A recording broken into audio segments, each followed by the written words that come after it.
여러분 평생 감사하며 사시기를 축복합니다. 아멘. 우리 하나님은 우리를 사랑하시기 때문에 우리가 감사하며 살기를 원하세요. 왜냐하면 감사하며 살면 그 삶은 행복하게 되어 있습니다. 감사하며 살면 복이 오게 되어 있습니다. 무수한 복이 온다 그런 세상 얘기도 있잖아요. 성경에 보면 감사하는 자에게 하나님이 복을 주시는 것을 말씀하고 있습니다. 그래서 하나님께서는 감사하기를 원하셔서 그냥 감사를 안 하니까 절기를 정하셔서 그 절기 때라도 감사하기를 원하셨어요.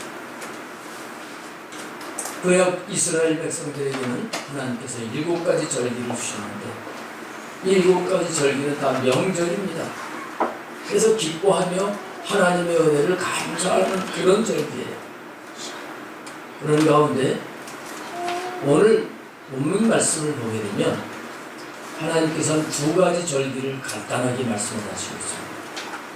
이 2가지 절기는 특별히 감사 절기예요. 하나는 맥주절이지요. 맥주절을 지키라. 이는 내가 수고하여 밭에 뿌린 것에 첫 열매를 거둡니다. 그리고 또 수장절을 지키라. 이렇게 말씀을 하고 있습니다.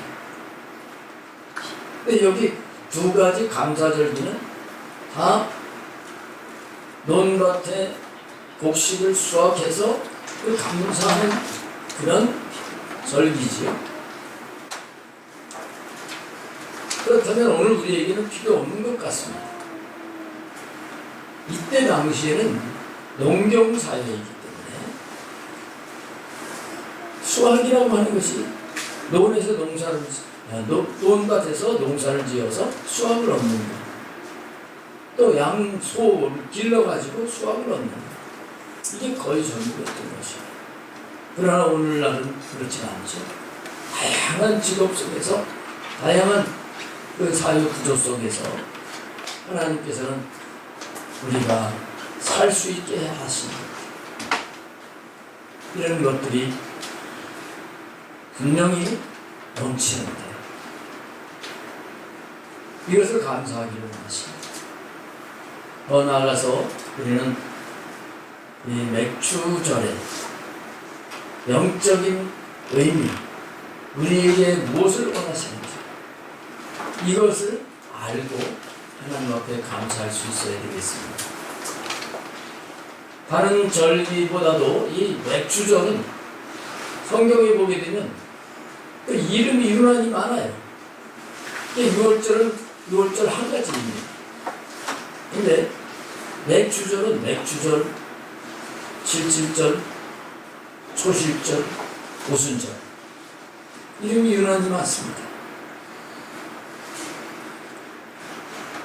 수장절 같은 경우에 장막절, 소막절 3가지 다른 이름이 또 있어요. 다 의미가 있어서 그런 것입니다. 오늘 이런 것을 우리가 깨닫고 우리는 정말 하나님 앞에 감사절을 맞이해서 바른 신앙을 회복을 해야 되겠어요. 우리는 불평과 감사라고 하는 이것을 한 그릇에 담고 사는 사람이죠.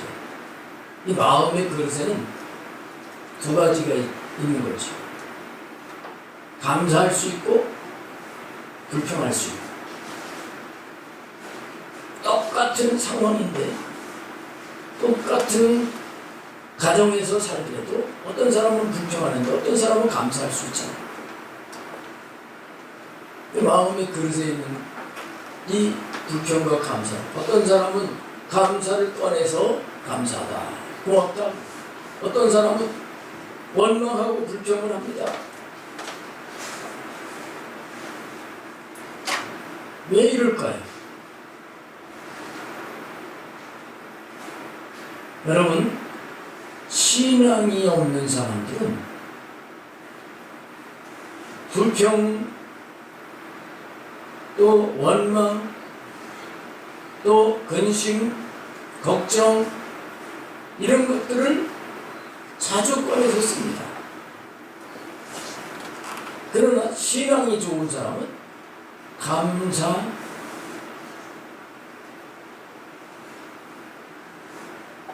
믿음을 꺼내는 거예요.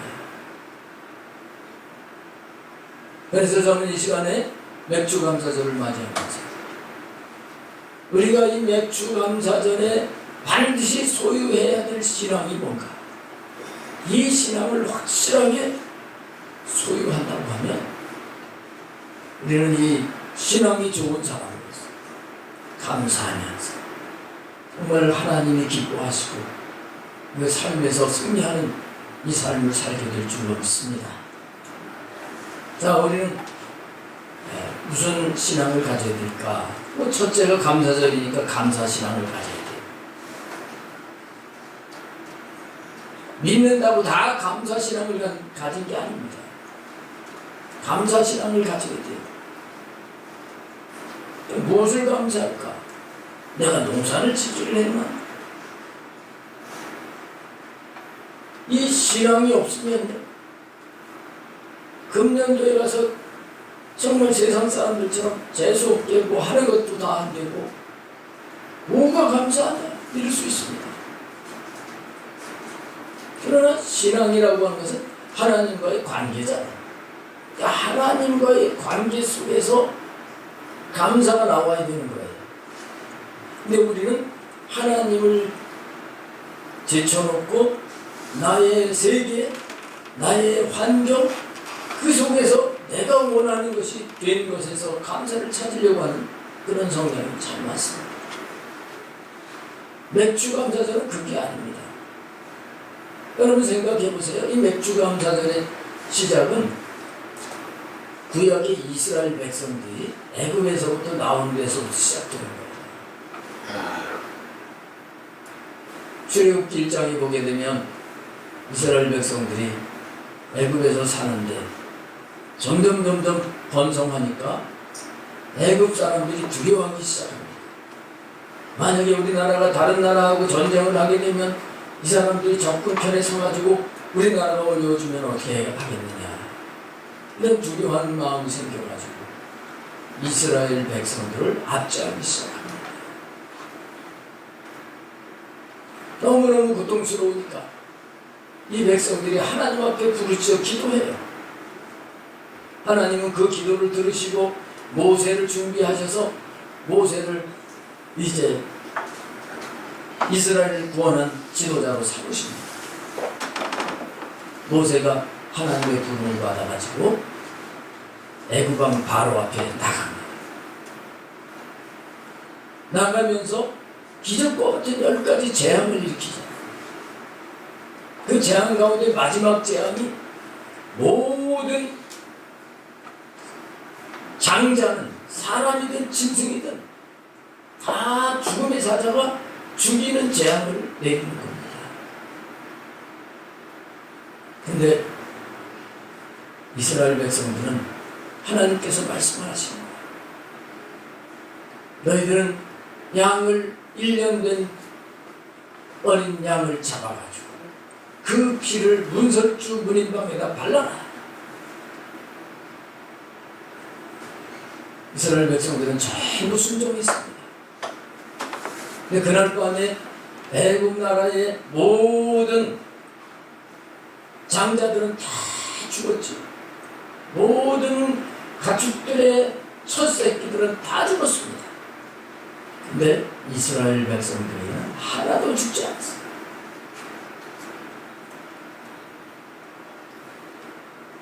이게 바로 6월절이지. 그리고 이스라엘 백성들은 430년 동안 종살이하던 그 애굽 땅에서 나오게 되는 거예요. 얼마나 감사하겠어요. 애굽에서 나오자마자 하나님께서는 불기둥과 구름기둥으로 이스라엘 백성들을 인도하십니다. 그런데 인도하시는데 앞에 홍해 바다가 가로막히게 돼요. 그러나 하나님께서 그 홍해 바다를 건너서 가게 하십니다. 또 감사하고 찬송하고 이렇게 만드십니다. 근데 다시 광야로 들어서게 되는데 마라라고 하는 곳에 갔는데 마실 물이 없는데 물을 찾아보니까 써서 먹을 수도 없는 물입니다. 근데 하나님께서 그 물을 먹을 수 있게 단물로 바꿔주셨어요. 그리고 신광야에 들어서서는 하나님께서 이제 하늘에서 만나를 내려주시고 메추라기를 보내서 먹게 하십니다. 기적들이지요. 르비딤에 가서는 반석에서 물을 내서 마시게 하시고 이렇게 해서 가나안까지 인도하시는 거예요. 이게 전부 하나님의 은혜죠.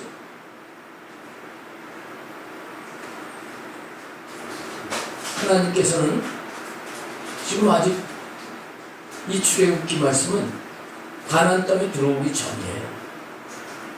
광야에서 하나님이 말씀하시는 겁니다. 너희들 맥주절을 지켜라. 광야에서 농사를 지을 수 있습니까? 사람이 살기도 힘든 곳이에요. 그런데도 하나님은 맥주절을 지켜라. 이렇게 말씀을 합니다. 이것은 농사지어서 수확을 하기 전에 미리 하나님 앞에 애굽에서 나와가지고 이제 장차 가나안 땅에 들어가서 농사를 지어서 수확을 얻고 풍성하게 살게 하실 것을 약속하시는 말씀입니다.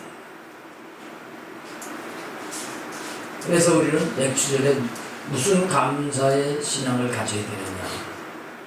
우리는 이스라엘 백성들을 애굽에서 나오게 하신 것처럼 우리는 세상, 애굽과 같은 세상이 애굽이죠.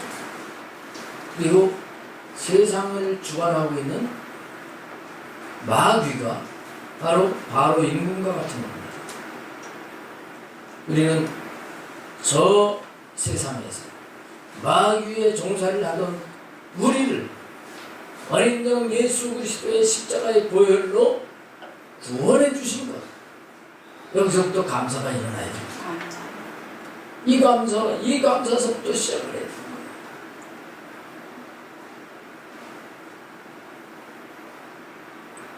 그 다음에 우리는 무슨 감사의 신앙을 가져야 되느냐?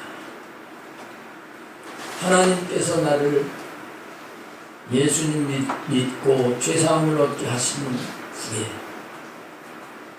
나를 하나님의 자녀로 삼아주시고 그 다음에 돌봐주시는 것을 알고 감사할 수 있어요. 이스라엘 백성들을 출애굽을 시켜놓고 너희들이 이제 해방도 있으니까 알아서 살아라, 그렇게 하지 않았어요. 이렇게 저렇게 돌보시잖아요.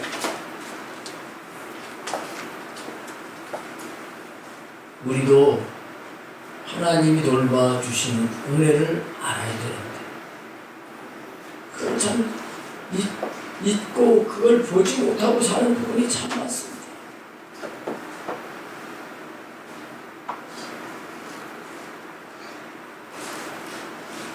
이럴 수가 있어요. 남들은 하나님이 기적을 많이 행하시고 복도 많이 주시는 것 같은데 나와 우리 집은 그러지 않은 것 같을 수 있어요. 근데 우리가 알아야 됩니다. 부모가 자녀를 낳고 자녀를 유심히 보면서 기르지. 그러면서 어떤 자녀는 음악적인 재질이 있으면 얘는 음악을 시켜야 되겠다. 어떤 자녀는 또 운동에 재능이 있는 것 같으면 그러면 운동을 시켜야 되겠다. 그리고 그 교육을 시키고 훈련시키는 게 다른 거예요. 오늘 우리들도 마찬가지입니다. 하나님께서는 출애굽기 19장에 보면 이스라엘 백성들을 시내산으로 모아놓으시고 말씀을 하십니다. 내가 너희들을 여기까지 시내산까지 인도한 것은 독수리 날개로 업어서 인도한 것이다. 이렇게 말씀하십니다. 감사하는 시각으로 보지 않으면 왜 애굽에서 그 좋은 땅에서 내버려 두지 아니하시고 끌어내가지고 이렇게 사람이 살 수 없는 곳으로 뱅뱅 돌리십니까? 이럴 수도 있는 거예요. 근데 하나님은 이 백성을 독수리 날개로 업어서 인도하셨다 이렇게 말씀드렸어요. 왜 그러면 여기 이렇게 나와서 가나안 땅으로 가게 하시느냐? 내가 너희들을 제사장 나라가 되게 하려고 한다. 이렇게 말씀하셨어요. 하나님의 계획이 있었던 거예요. 여러분 우리 각자에게는 분명히 하나님의 계획이 있습니다. 하나님의 뜻이 있어요. 여러분들을 통해서 하나님이 하시려고 하시는 게 있어요. 이걸 모르게 될 때 감사는 못하고 원망불평을 합니다. 자녀가 다 각각 다르지만 부모는 그 자녀가 다 잘 되기를 원합니다. 그 자녀에게 합당하게 할 수 있으면 밀어주려고 하잖아. 하물며 우리 하나님 아버지께서 우리 자녀 삼아주셨는데 우리를 돌봐주시 아니하시겠느냐 하는 것을 알아야 됩니다. 우리는 이 맥주 감사절을 기하면서 하나님과 그 친밀한 관계를 회복해야 됩니다. 하나님은 나의 친아버지신 거예요. 이 관계가 멀어지다 보니까 하나님은 나를 사랑하시지 않는 것 같고 하나님이 안 계신 것 같고 어려움만 자꾸 당하는데 도와주시지는 않고 이런 섭섭한 감정만 쌓일 수 있게 됩니다. 분명히 하나님은 이스라엘 백성들을 출애굽시키시고 독수리 날개로 업어서 인도하시는데 그 인도하시는 그 과정을 보면 정말 원망불평할 수밖에 없는 그런 환경 속에서 하나님은 40년 살게 하시고 때가 되니까 가나안 땅에 들어가서 살게 하시고 거기서 밭에서 수확해서 정말 맥주 감사절을 지키게 하셨던 하나님이죠. 우리는 이런 하나님을 알고 감사할 수 있어야 되겠습니다. 그 다음에 이 맥주절을 오순절이라 하기도 하는데요. 우리에게 중요한 의미가 있는 것 대부분 알고 계실 거예요. 오순절날 이 기독교회에 놀라운 사건이 일어나게 됐는데 그것이 뭐예요? 바로 성령님이 강림하시고 성령님이 강림하시고 내 감사를 찾는 데 있어서 이 성령님이 오신 것에 대한 감사는 반드시 넣어야 되는 겁니다. 예수님 여러분 영접을 하셨죠? 예수님 믿는 자들에게는 성령님이 함께 계셔요.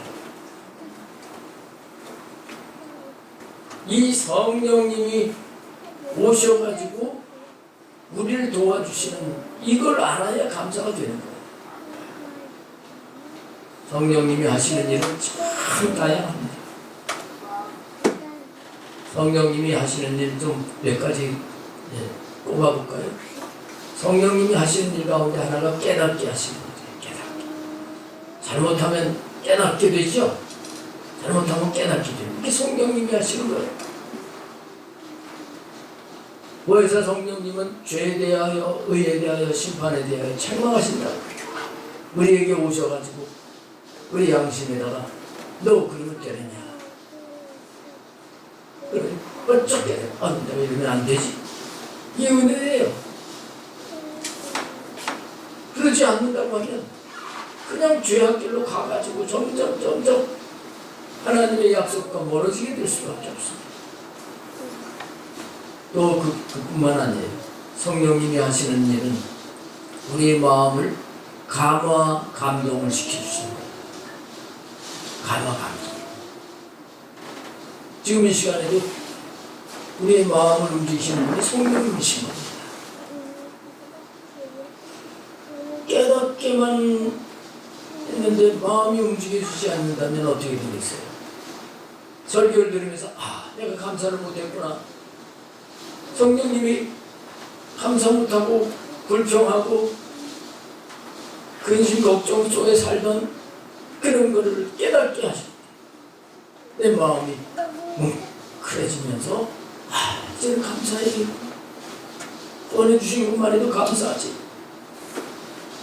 이런 감화 감동이 일어나게 되는 것을 성령님이 하시는 거예요. 그뿐만 아니라 성령님은 확신을 주신 분이에요. 확신. 절망해서 정말 힘이 빠지고 그랬는데 기도하는 가운데 말씀을 듣는 가운데 그렇구나 믿음이 확 생기면서 주먹이 불끈 쥐어지고 야 내가 믿음으로 나가면 되겠다. 이럴 때가 있었을 거예요. 틀림없이. 누가 그렇게 한 거예요? 성령님이 확신을 주신 거예요. 그런가 하면 지쳐서 정말 힘든 그런 상황 속에 성령님은 위로하시는 분입니다. 위로의 성령. 갑자기 막 답답하고 괴로운 이 마음이 눈 녹듯이 녹아지면서 이 사랑으로 덮어주시는 이런 걸 느끼기도 하시고 그런가 하면 성령님이 우리에게 세미한 음성으로 말씀을 하시면서 사랑하는 자야 내가 너와 함께한다 이렇게 우리 위로하시기도 하시잖아요.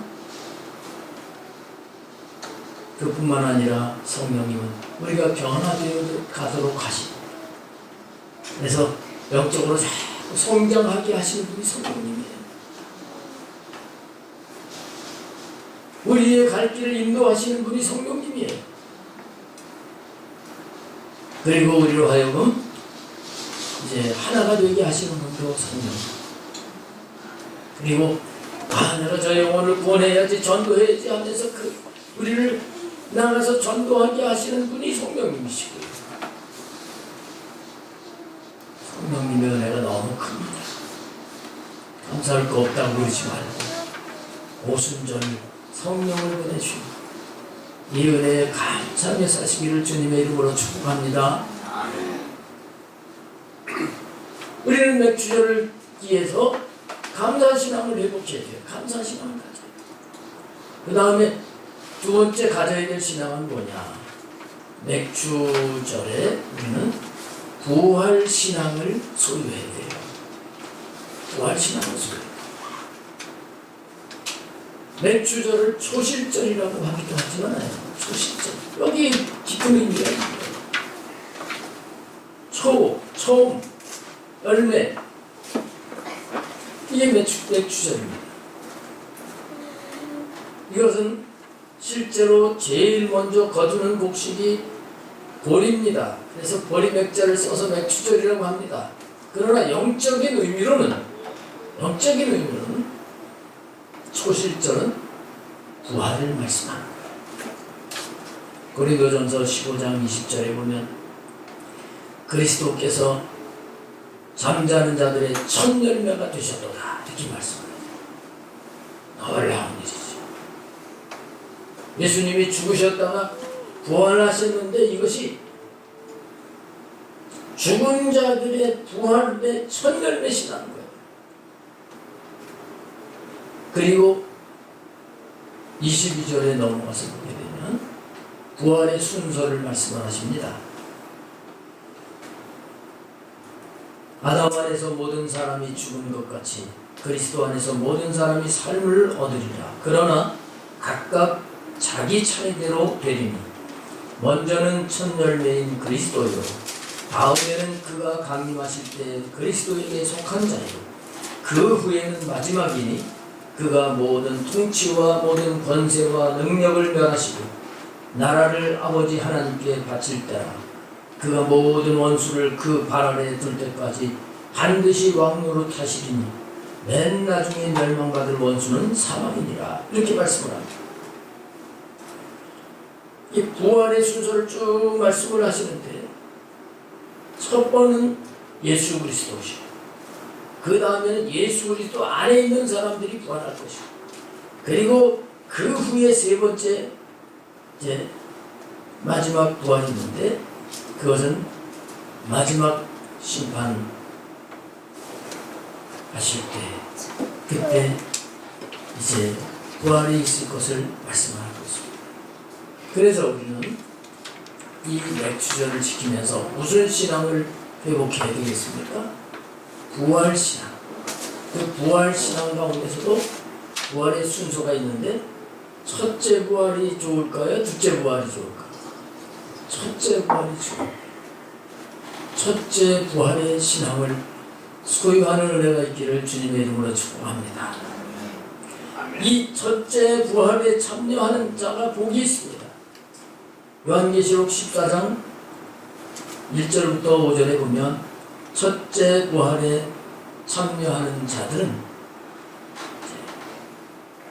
14만 4천 명이라고 말씀을 하고 있는데, 이 14만 4천 명은 하나님과 어린 양에게 첫 열매가 된다고 말씀을 하고 있습니다.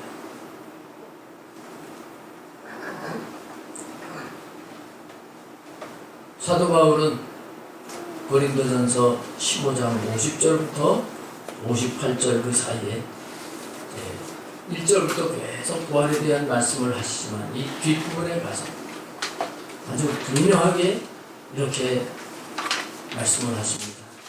형제들아, 내가 이것을 말하노니 혈과 육은 하나님 나라를 이어받을 수 없고, 또한 썩는 것은 썩지 아니할 것을 욕을 받지 못하느니라. 오라, 내가 너희에게 비밀을 말하노니 우리가 다 참여할 것이 아니오.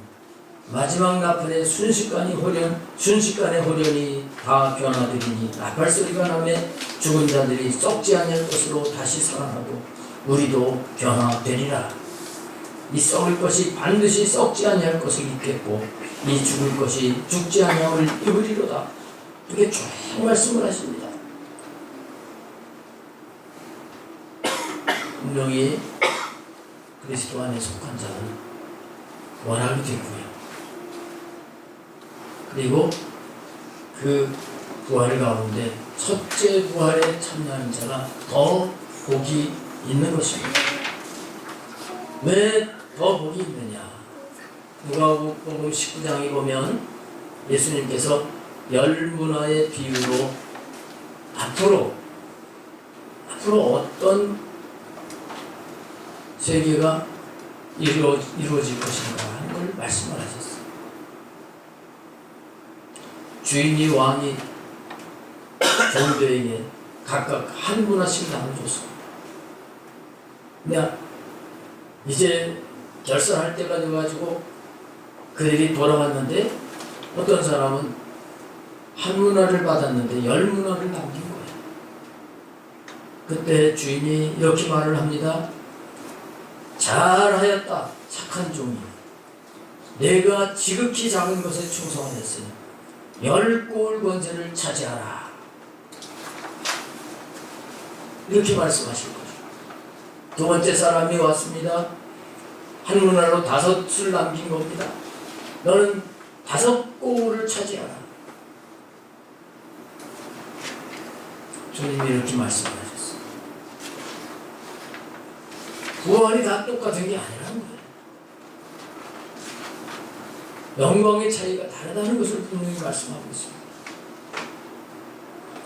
디모데후서 2장 11절 말씀에 보면, 미쁘다 이 말이여, 우리가 주와 함께 죽었으면 또한 함께 살 것이요, 참으면 또한 함께 왕노릇할 것이요. 예수님의 십자가로 말미암아 우리가 세례를 받고 우리 옛사람이 죽었고, 그러면 예수님 부활하신 것처럼 우리들도 부활하게 된다는 말씀입니다. 부활해서 우리가 예수님 믿으면서 어려움이 있어도 잘 인내하고 참으면 왕노릇하는 자가 될 것이다, 이렇게 말씀하죠. 못 참으면 그만큼 상급이 없게 되는 것이죠. 우리가 세상에서도 잘 살려면 얼마나 힘이 들어야 됩니까? 힘든 걸 다 참고 해야죠. 직장 생활이나 뭐 사업을 하더라도 이 하늘나라에서도 반드시 보상이 있어요. 요한계시록 20장 4절 말씀해 보면은 거기에 첫째 부활에 참여하는 자들을 복이 있다고 분명히 말씀을 하고 있습니다. 또 내가 보좌들을 보니 거기 앉은 자들이 있어 심판하는 권세를 받았더라. 이 첫째 부활에 참여하는 자들, 심판하는 권세를 받아서 주님과 함께 있을 것을 말씀합니다. 또 내가 보니 예수를 증언함과 하나님 말씀 때문에 목배임을 당한 자들의 영혼들과 또 짐승과 그의 우상에게 경배하지 아니하고 그들의 이마와 손에 그의 표를 받지 아니한 자들이 살아서 그리스도와 더불어 1000년 동안 왕노릇하니 이는 첫째 부활이라. 이 첫째 부활에 참여하는 자들은 복이 있고 거룩하도다. 둘째 사망이 그들을 다스리는 권세가 없고 도리어 그들이 하나님과 그리스도의 제사장이 되어 1000년 동안 그리스도와 더불어 왕노릇하리라. 우리는 정말 바른 신앙을 가지고 주님의 복음을 증거하고 세상에 굴복하지 말고 이렇게 믿음으로 승리해서 첫째 부활에 참여하는 자가 되어야 됩니다. 맥주절에 이 신앙을 회복하기를 주님은 원하시는 거죠. 그래서 1000년 동안 왕노릇한 심판하는 권세를 가지고 주님과 함께 사는 이런 삶을, 신앙을 우리가 회복해야 되겠습니다. 마지막으로 우리는 이 맥주 감사절을 기해서 우리의 본향을 사모하고 준비하는 신앙을 가져야 되겠습니다. 부활이 있다고 하면, 저 천국이 있다고 하면 그 천국을 준비하는 것은 당연한 것인데 천국이 있는 것이 확실한 것이고 부활이 있는 것이 확실한 것이잖아요. 성경의 믿음의 사람들을 보게 되면 다 이 세상이 나그네의 삶이라고 하는 것을 알고 살았습니다. 그래서 나그네 의식을 가지고 살았어요. 이 사람들이 믿음의 승자들이었어요. 디아스포라라고 하는 말을 여러분 아시잖아요. 흩어진 나그네라는 뜻이에요. 이거 원래 유대인 나라에 박해가 있게 되니까 여러 나라로 뿔뿔이 흩어져서 사는 그 사람들을 가리켰는데 지금은 디아스포라 그러면 이제 자기 본국을 떠나서 다른 데 가서 살아가는 사람을 의미하는 단어로 사용하기도 합니다. 우리가 이 땅에 사는 것은 나그네로 사는 거예요. 나그네는 자기 고향이 있지요. 우리의 고향이 바로 하늘나라입니다. 그 본향을 사모하면서 그 본향 가기를 준비하면서 사는 신앙을 우리가 소유해야 됩니다. 하나님은 이 신앙을 우리에게 말씀하고 있습니다.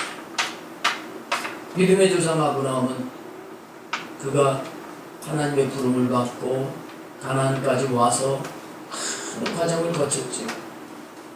하나님 앞에 인정받는 자가 되었어요. 근데 히브리서 11장에 보면 아브라함의 신앙에 대해서 이렇게 말을 하고 있습니다. 이는 그가 하나님이 계획하시고 지으실 터가 있는 성을 받았습니다. 이 땅에서 잘 사는 그게 목적이 아니에요. 하나님이 주시는 저 하늘의 성, 시온성, 그걸 바라보고 살았다는 거예요. 모세도 마찬가지입니다. 모세도 그가 바로 왕 동에서 왕자가 되고 왕이 될 수도 있지만 그런 거 다 버리고 백성들과 함께 고난을 받은 것은 하나님이 주신 그 성에 이룰 것을 준비하는 것을 그렇게 살았던 것이에요. 히브리서 11장 13절에 보면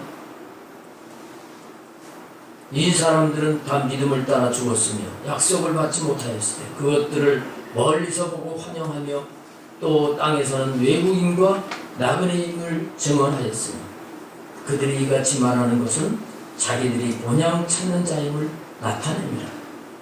그들이 나온 바 본향을 생각하였더라면 돌아갈 기회가 있었으려니와 그는 육적인 고향이 아니라는 겁니다. 육적인 고향은 얼마든지 다시 갈 수 있지만 그들이 이제는 더 나은 본향을 사모하니 곧 하늘에 있는 것이라. 그리고 그들을 위하여 한 성을 예비하셨느니라. 이렇게 말씀하고 있어요. 여러분, 우리의 시민권은 하늘에 있습니다. 예, 우리가 그 시민권을 가진 자로서 하나님 나라에 가기를 사모하고 그때를 준비하는 이 신앙을 가져야 돼요. 이게 바로 맥주절에 우리가 갖기를 원하시는 하나님의 신앙이에요. 사랑하는 성도 여러분, 오늘 맥주절을 맞이해서 감사신앙 다시 붙들기 바랍니다. 부활신앙, 부활 중에서도 내가 첫째 부활에 참여하는 거룩하고 복된 자가 되어야 되겠다. 이 신앙 붙들기 바랍니다. 그리고 이 땅에 나그네 삶이라고 하는 것이 좋을 때도 있지만 힘들 때도 있어요. 잠시 나그네 인생 살다 영원토록 사는 그 본향은 가게 될 것을 사모하면서 그때를 준비하면서 사랑하는 이 신앙을 갖고 살면 범사에 감사라고 하신 게 이래서 하셨구나. 그래서 범사에 감사가 되어지면서 더 풍성한 복된 삶을 누리며 살게 될 줄 믿습니다. 기도하시겠습니다.